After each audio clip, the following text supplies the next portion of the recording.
who lived through the Lilly Pulitzer site crash of 2000, whatever it was, yes, their seasonal peaks are not always around the holidays. That is definitely true.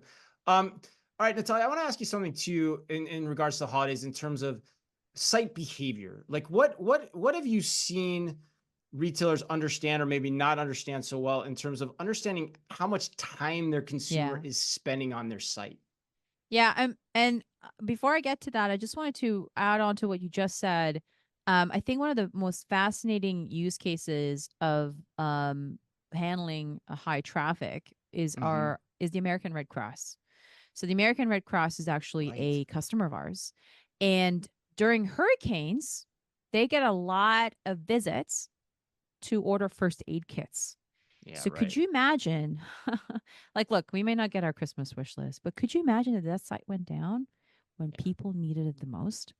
And so what's fascinating is the way people are using what we've traditionally built for holiday season for retailers to literally save lives. Whenever I think about that, it gives me goosebumps. So anyway, just wanted to leave you with that little tidbit. But back to your question. No, it's a great example. Yeah, it's a great example of like this problem that you're talking Mhm. about exists in many different industries at different times of the year. Yeah. So I think personalization is one that frequently is either something that retailers are like, oh, we got to do more of, but I don't know if they're connecting that to the holidays necessarily. And search is an under optimized area. We find that search could be a lot better Hmm. for a lot of retailers out there. But holidays are the one time of the year that like you don't actually want your customers to linger. Most of the time, you're benchmarking how long they stay on your site, but the holidays, you're like, how can I get them off ASAP? So you Right. actually want them to be there, mission critical, find what they're looking for, and then off road them off to the cart, off to the checkout.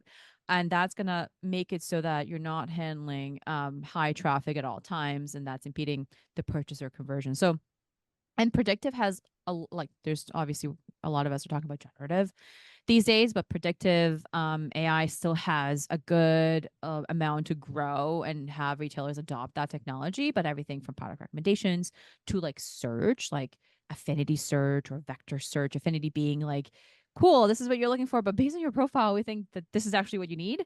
And so it's like next level. And so we have companies like Constructor, who are one of our partners that do that.